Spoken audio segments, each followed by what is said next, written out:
Welcome to Dream or a Night, everyone. The place where we come together to listen, to unwind, and to drift gently into that sweet, peaceful sleep we all crave. I'm Daniel, your host tonight, and oh, how grateful I am that you've chosen to spend this quiet evening with us.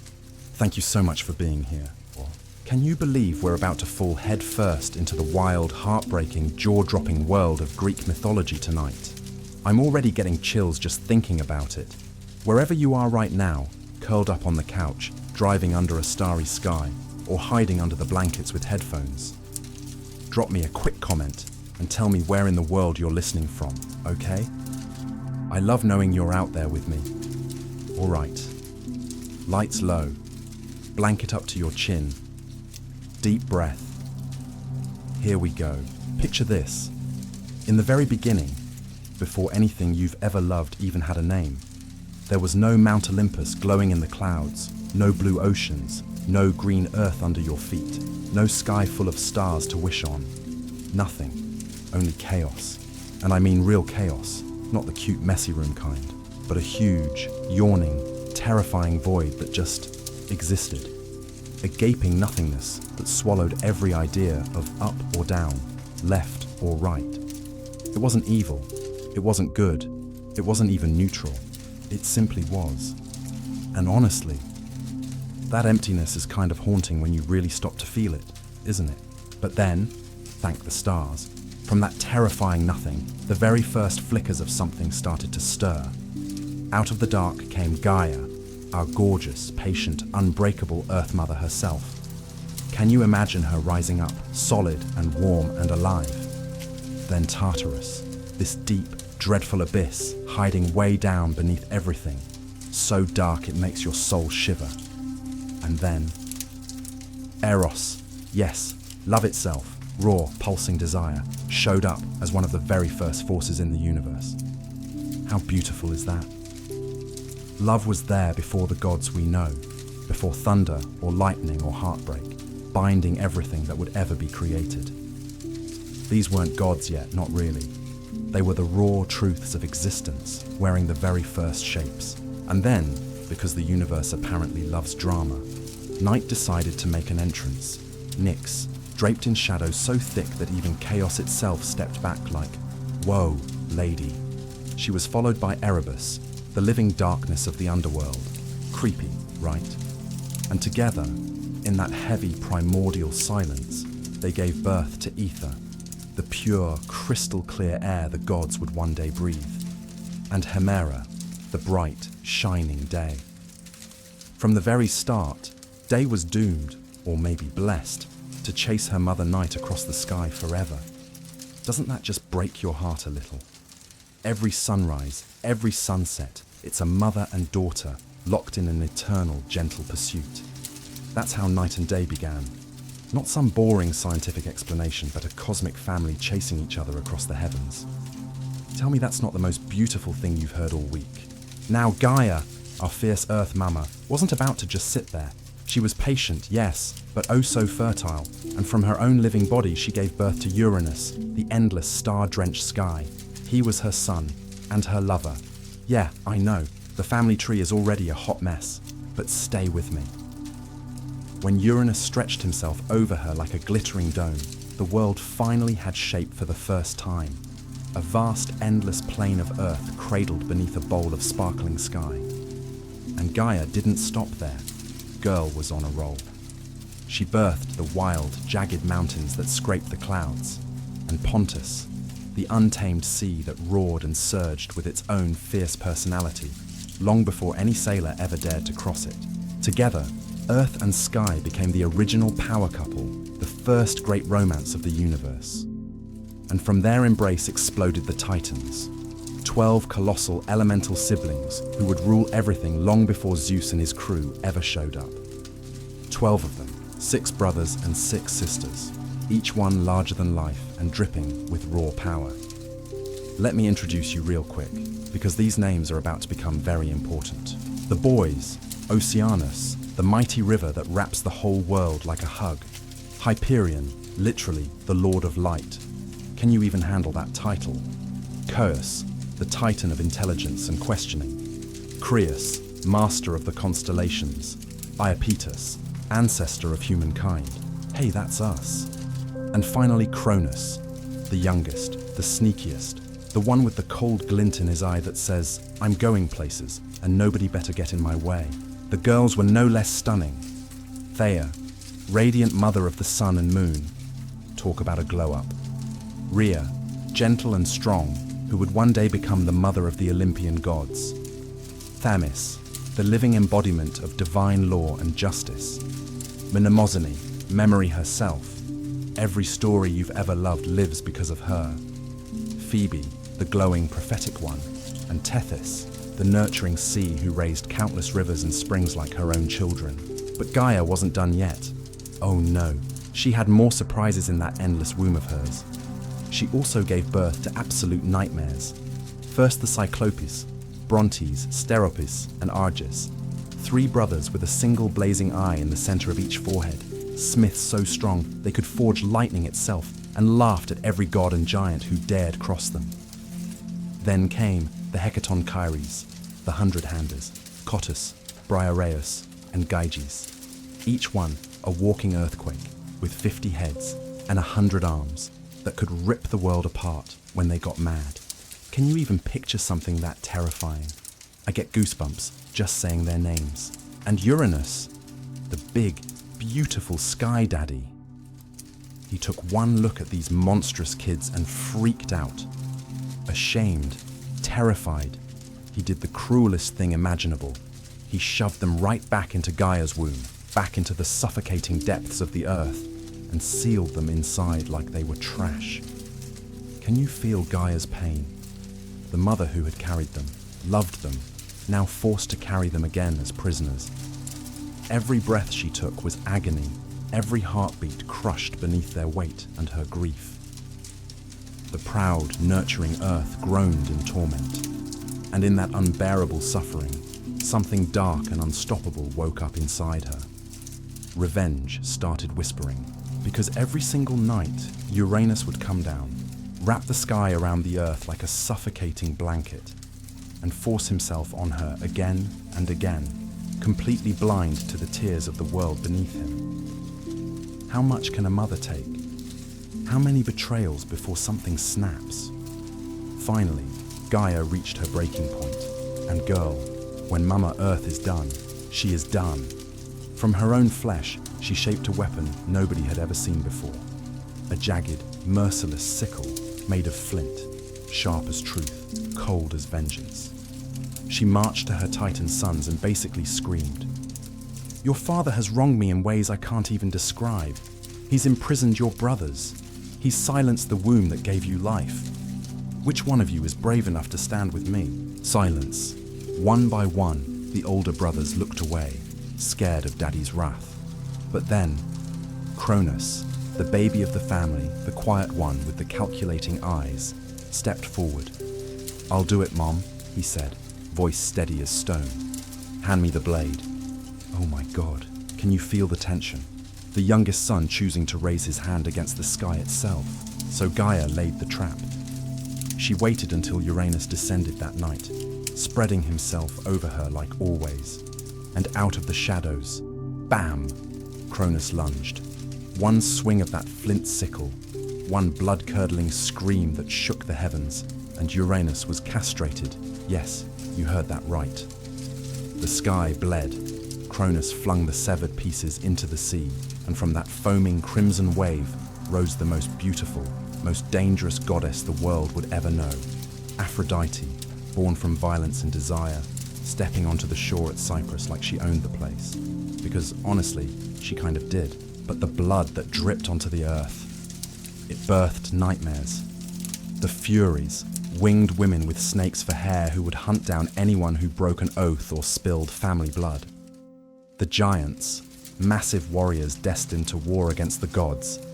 And the Melia, fierce ash tree nymphs who guarded the wild places. Uranus, broken and raging, vanished into the distant sky. But before he disappeared forever, he hurled one last curse that echoed like thunder. "Just as you overthrew me, Cronus, your own son will overthrow you." And Cronus heard it.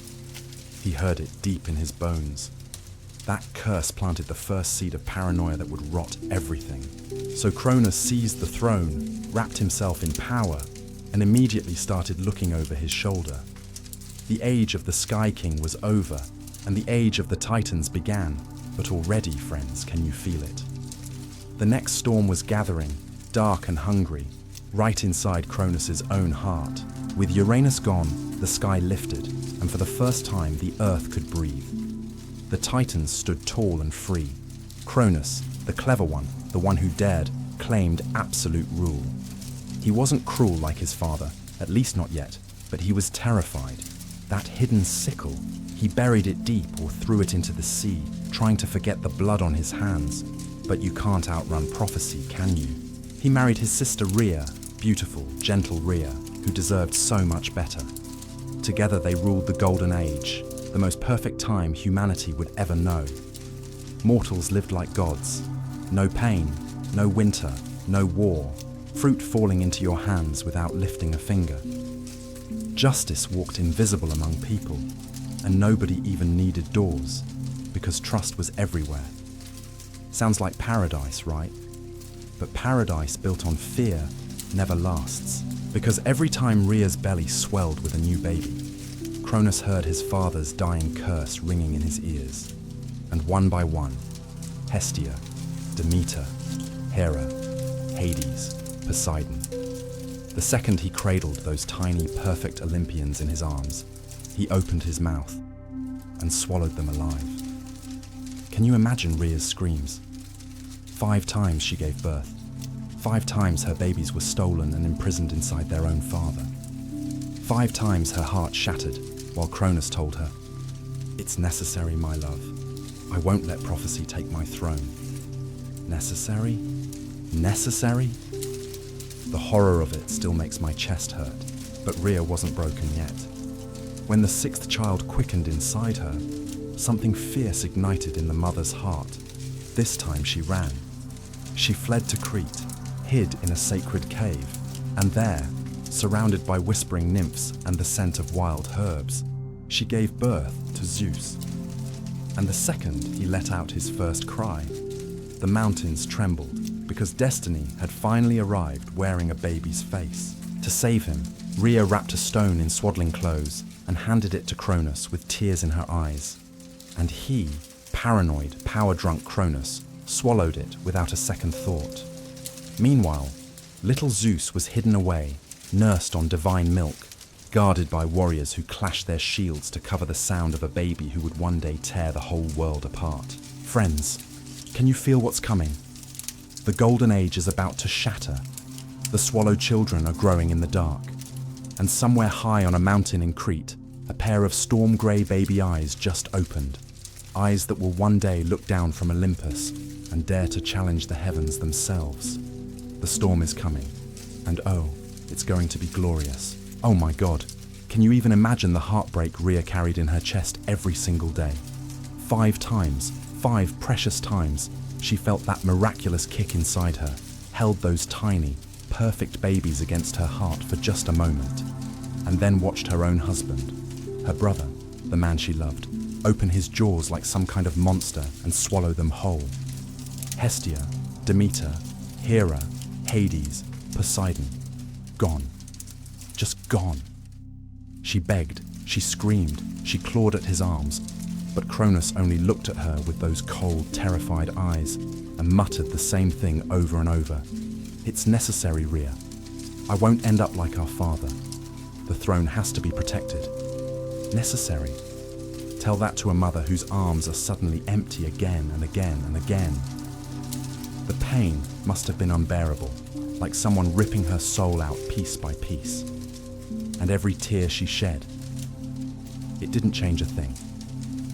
Cronus just kept swallowing his own children like they were nothing more than threats to his crown. But listen, listen. Something snapped inside Rhea the 6th time she felt life moving inside her. This time she wasn't going to stand there and watch. This time she refused to be powerless. When that baby kicked, when she felt the spark of something unstoppable growing beneath her heart, she made a decision that would change everything. She ran.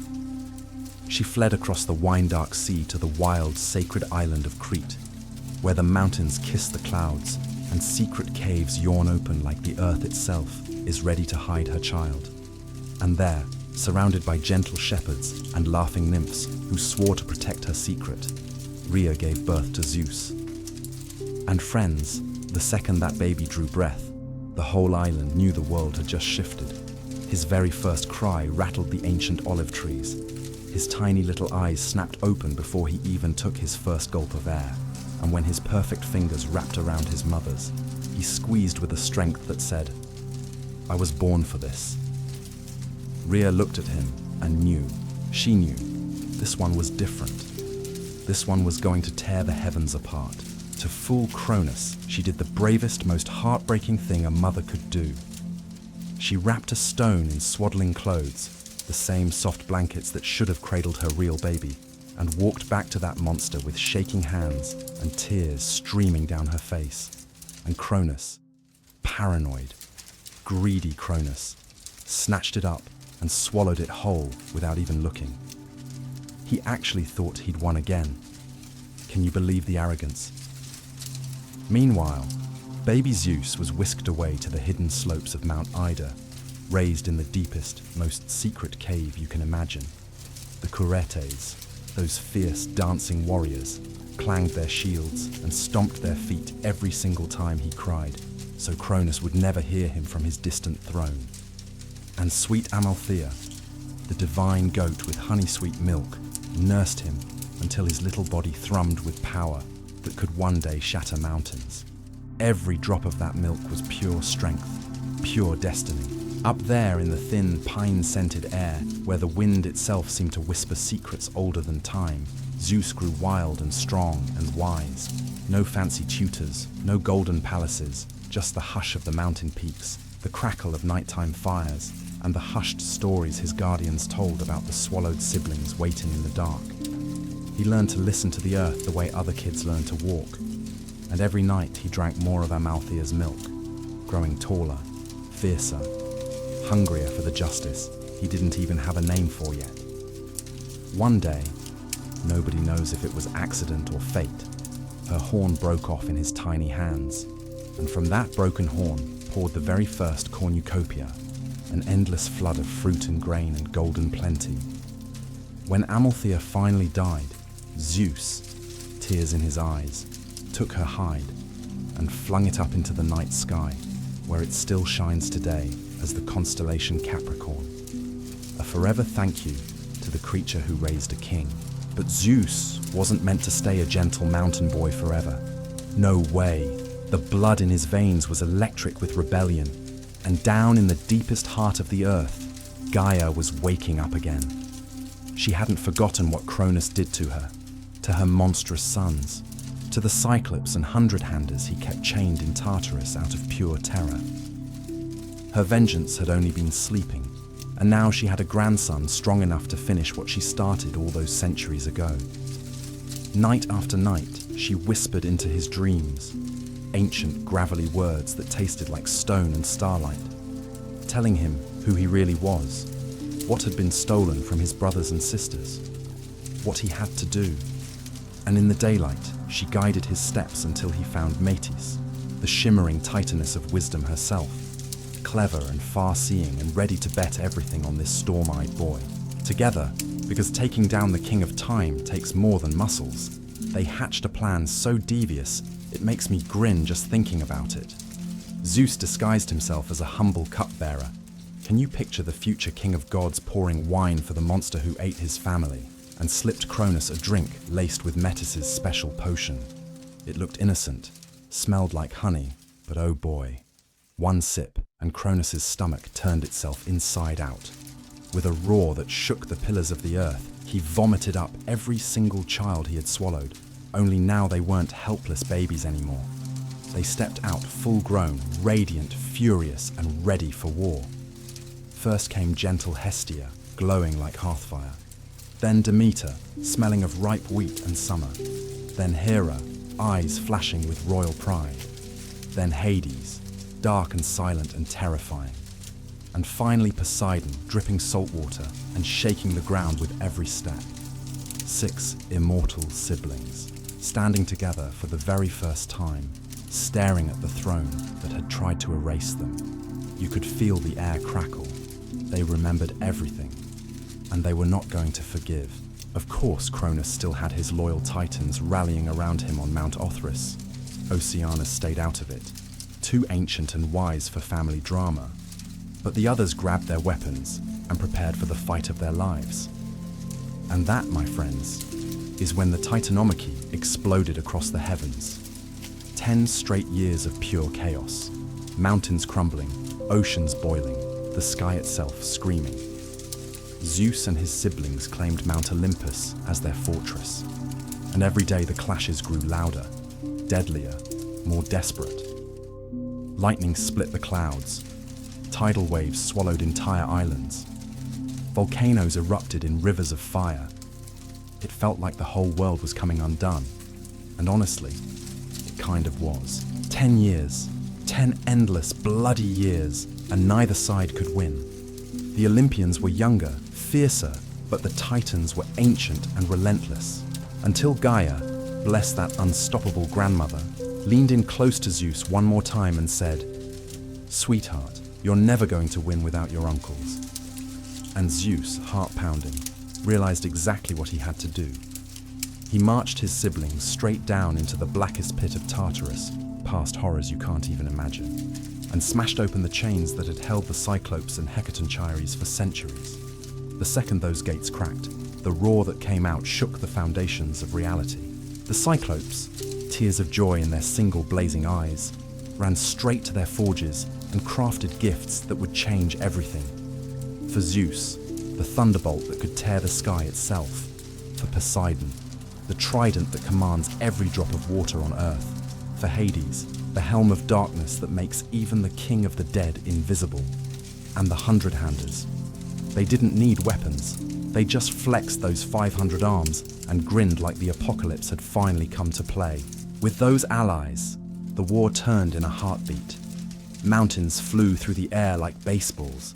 The Titan lines shattered under barrages no one could withstand. One by one, the old guard fell, screaming, defiant, but doomed. Zeus didn't kill them. No, he was smarter than that. He chained them in the exact same abyss they'd once used on others, locked behind bronze doors that would never open again. Only a handful escaped punishment: Prometheus and Epimetheus, who'd bet on the winning side, and wise Themis, who saw justice in the new order.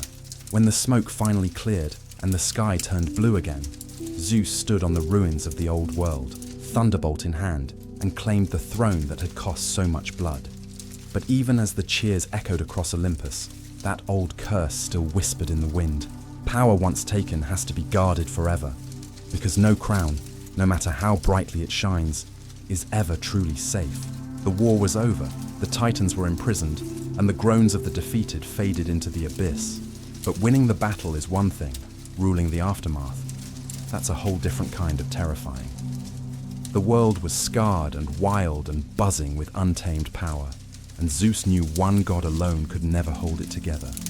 So he called his brothers, Poseidon, fierce and salt-drenched, Hades, quiet and unstoppable, and said, "We're not fighting anymore.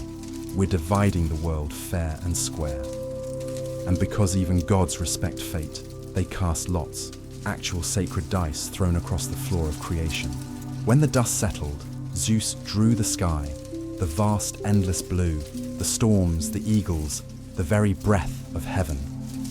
Poseidon got the sea, every wave, every monster, every hidden coral palace glittering in the deep.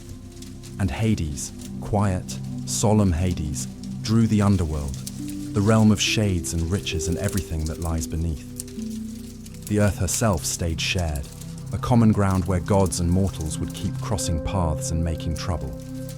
Zeus climbed the highest peak of Olympus, raised his thunderbolt high, and for the first time the heavens roared back in answer.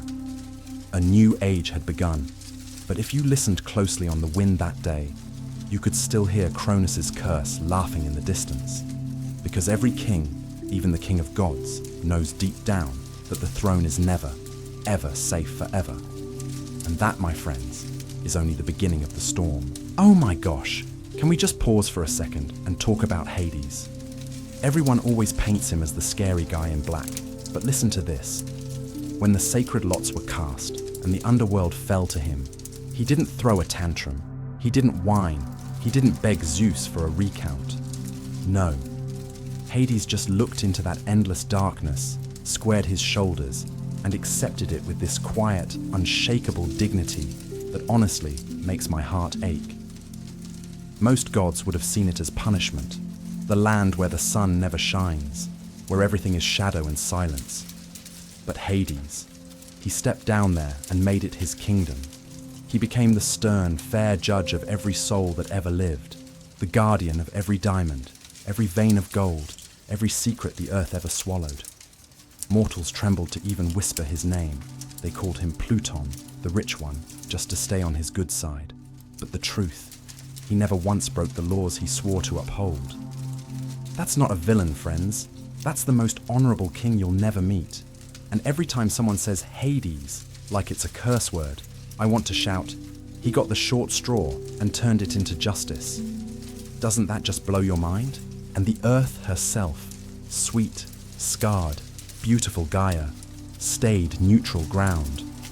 No one owned her mountains, no one owned her rivers, no one owned the wild forests where panthers screamed at midnight.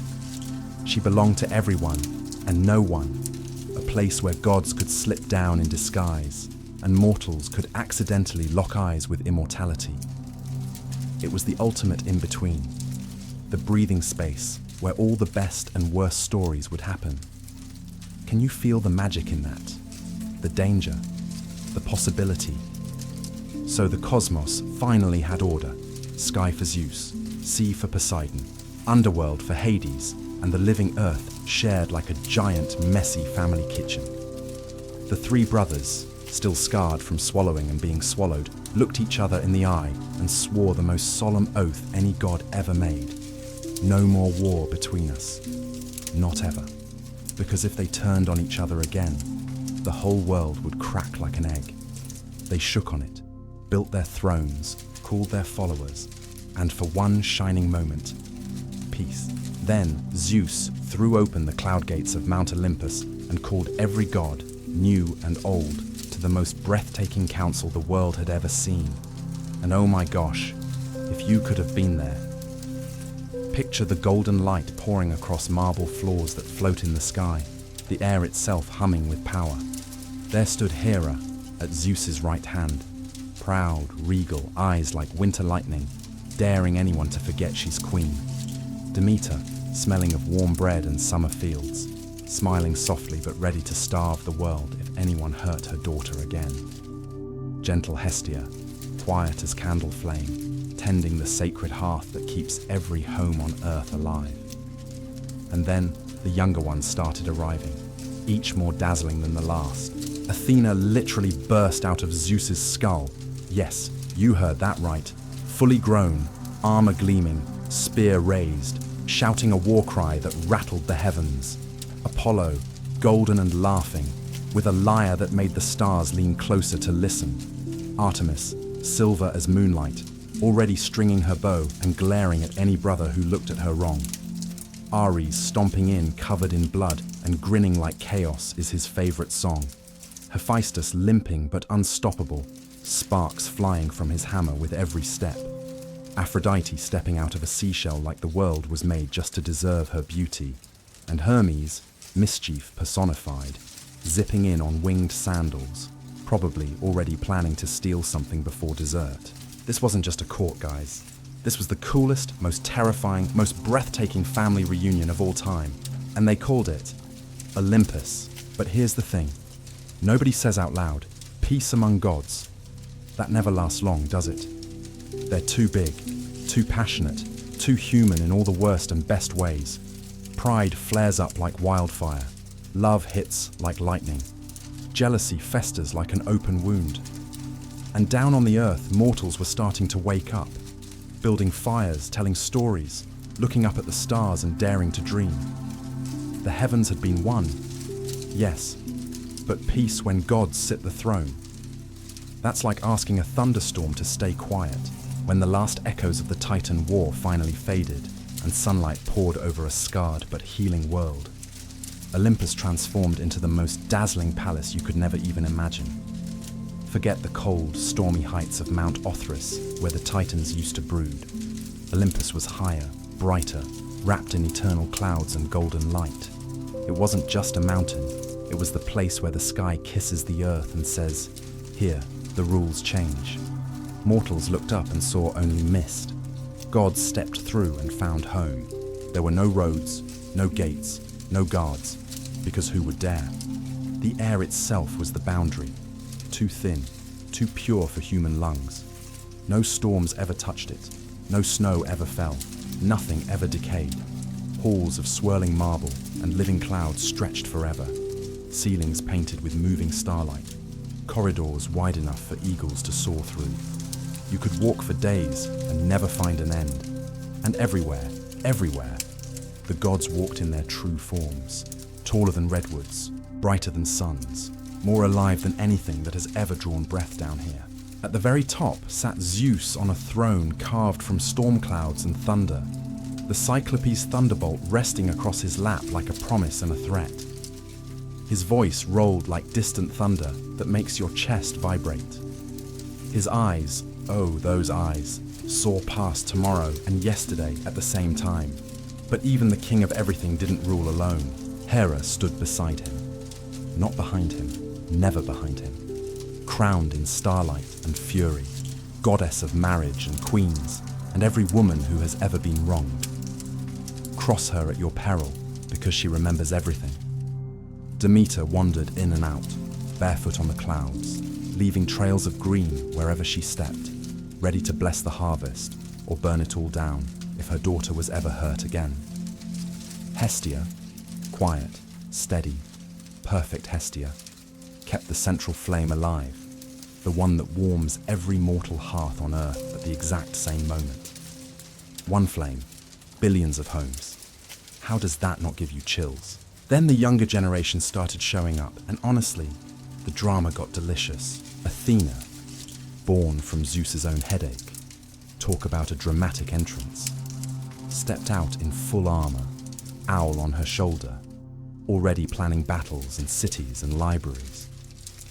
Apollo and Artemis arrived together, golden boy with his lyre that could melt hearts, silver girl with arrows that never miss, twins who loved each other fiercely and loved mortals even more fiercely, for better or worse.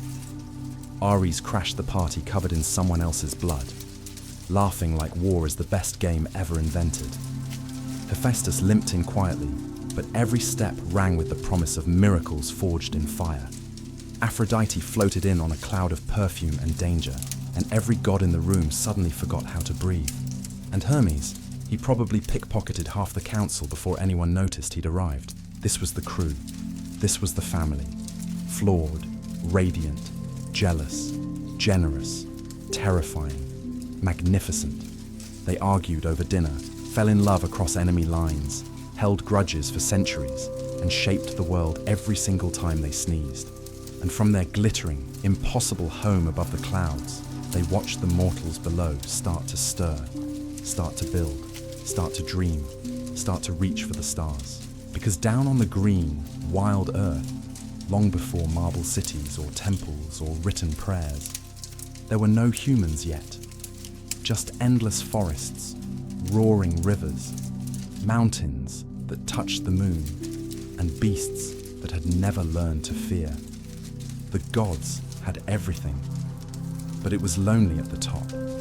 There were no voices singing their names, no hands raising altars, no hearts breaking or hoping or daring to love something bigger than themselves.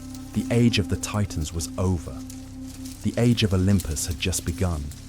And somewhere down there in the silence, something new was about to wake up and change everything forever. Can you feel it? The story isn't done. It's barely even started. The gods are in their heaven. The world is quiet. But it won't stay quiet for long. Not when mortals are about to open their eyes and look up at the sky and whisper, "Who's there?" Oh, sweethearts, you have no idea what you're in for. Oh, my heart. Can we just stop everything and talk about Prometheus for a second? This titan, this absolute legend of the old blood, looked out over a silent, empty world and thought, you know what this place needs? People. Not because Zeus told him to, not because anyone asked. No, Prometheus saw farther than anyone else, and his heart broke for something that didn't even exist yet. He had stood with Zeus during that brutal titanomachy, not because he was some blind loyalist. Oh no. He did it because his gift of prophecy whispered, this storm is going to win, and the world will be better for it. His very name meant forethought, and baby, did he live up to it. His brother Epimetheus, total afterthought, act first think, never kind of guy. The two of them couldn't have been more opposite if they tried, and honestly, that contrast is everything. Prometheus walked that razor-thin line between the ancient titans and the shiny new Olympians like it was his personal runway. And one day, maybe by a quiet riverbank, maybe under a sky still bruised from war, he knelt down, scooped up ordinary clay, and started shaping. Can you even imagine the tenderness in those huge titan hands? Smoothing mud into arms, legs, faces, blowing the first breath of life into lungs that had never tasted air. Some stories say he literally molded us in the image of the gods, upright, curious, eyes turned toward the heavens like we already belonged there. And when he stepped back and looked at his creation, oh my gosh, the love that must have flooded his chest, but also the pity. Because we were so fragile. Naked little things with soft skin and no claws, no fangs, no fur, shivering in the cold, hiding from every shadow that moved. How could he not do something? So up he went, straight to Olympus, bold as you please, and begged Zeus, give them a gift, give them something to survive. And Zeus, fresh off his victory, still drunk on power and terrified of anything that might challenge him one day, looked down at these trembling creatures and said the coldest thing imaginable. Let them live, but let them fear. Let them know their place.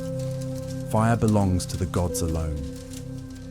Fire, the one thing that could warm them, feed them, protect them, the heartbeat of civilization itself, and Zeus slammed the door on it. Can you feel the injustice burning in your chest right now? But Prometheus, he wasn't having it. Not for 1 second.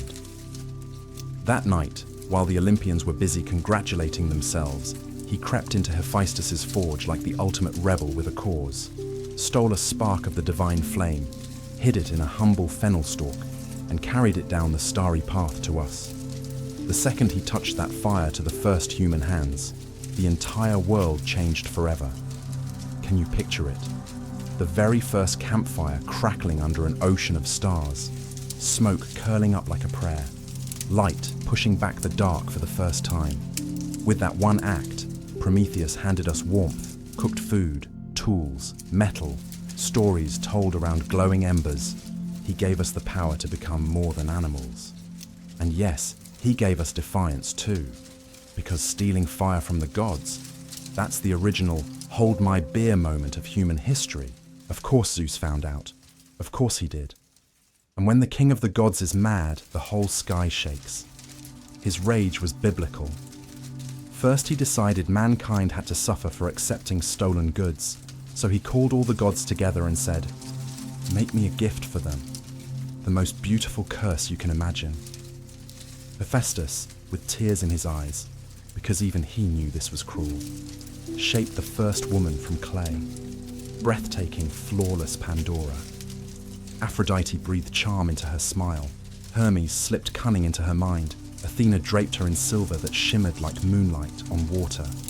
And then they handed her a jar, not a box, a jar, sealed tight with every horror the world had never known, sickness, pain, greed, war, death itself. Zeus grinned like a villain and sent her straight to Epimetheus. And Epimetheus, sweet, impulsive, oops, I did it again, Epimetheus, took one look at her and forgot every single warning his brother ever gave him. He welcomed her in, married her, loved her, And Pandora, she was curious, the final, cruelest gift the gods slipped into her soul.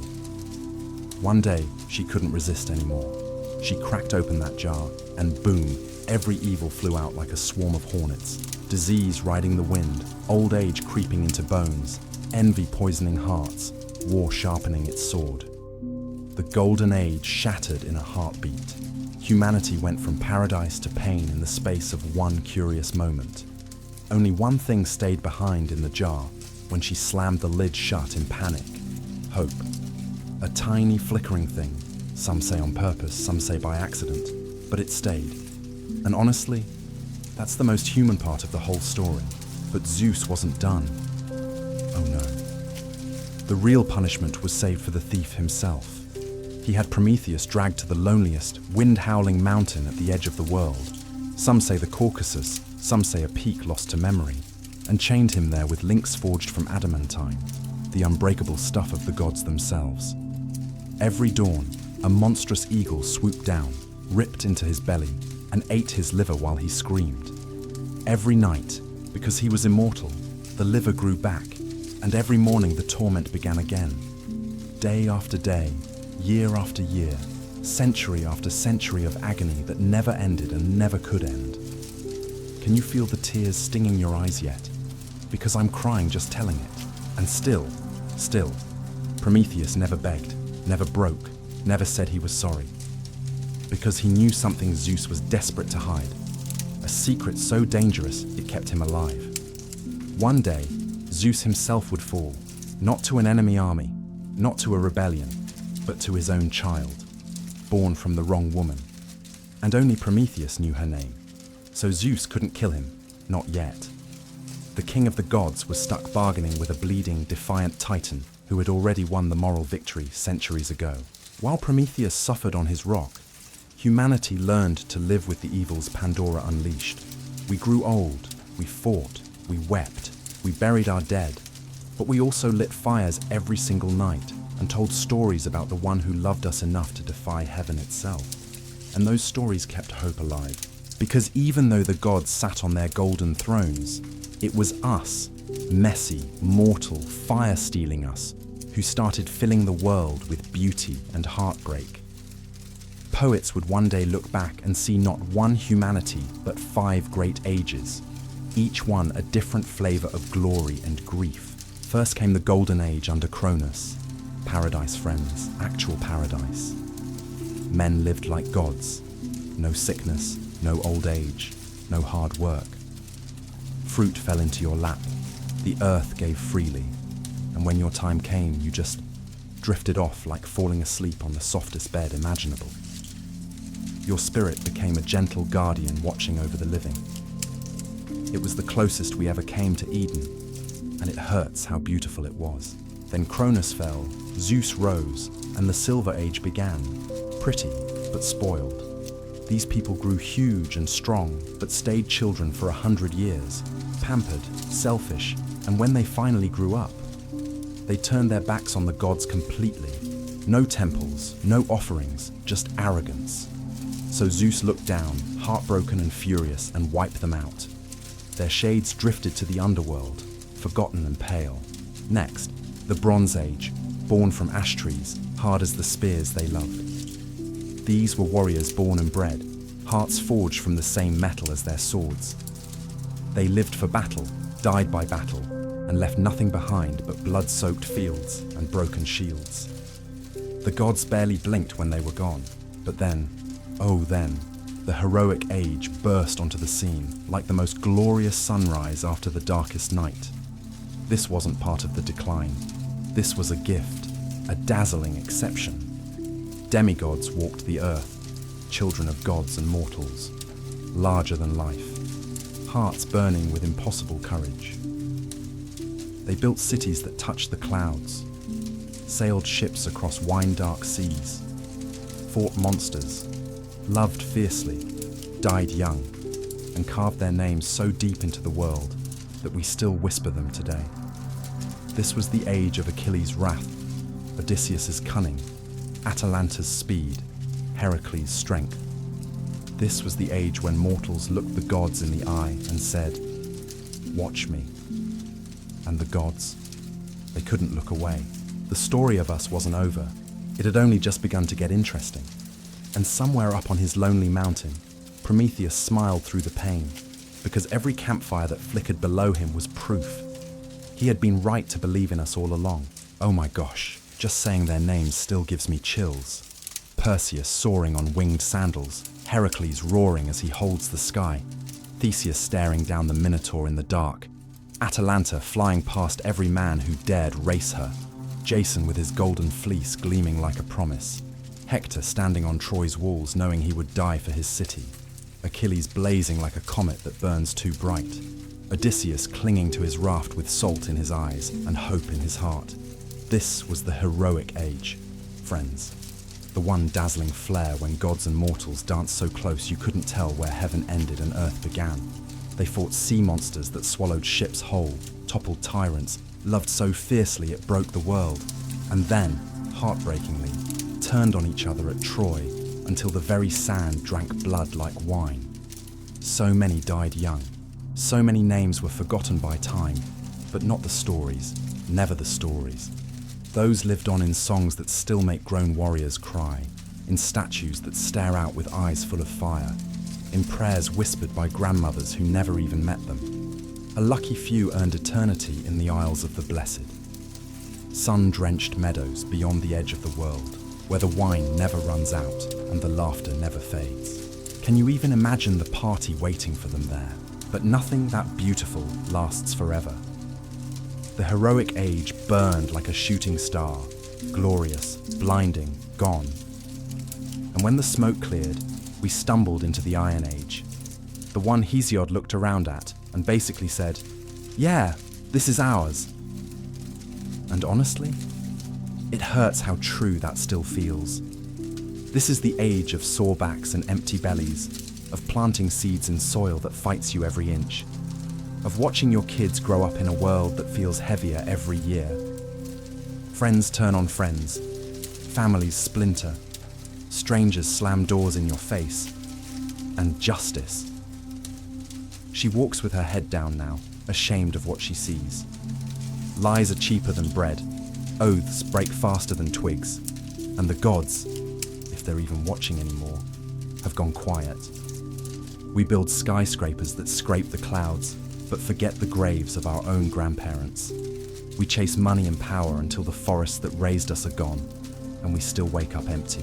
One day, the poets say, Zeus will look down, sigh, and let the final thunderbolt fall.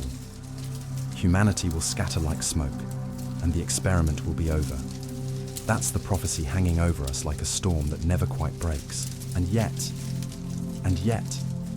here we are, still planting, still loving, still singing around whatever tiny fire we can keep alive, still telling those old stories about a time when mortals were golden and the gods walked right beside us, laughing, fighting, crying.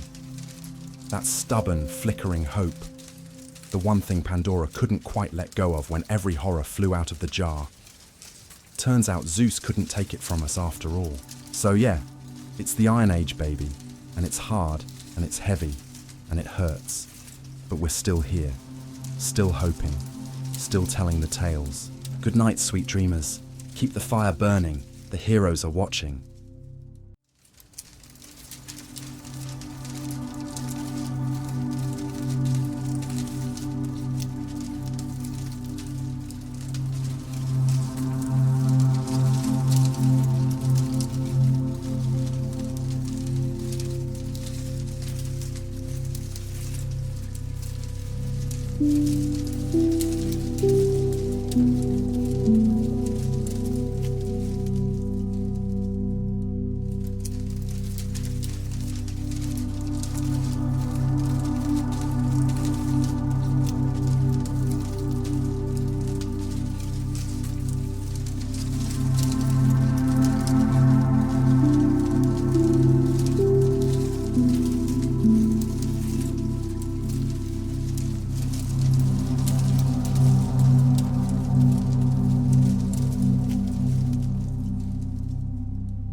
sleep.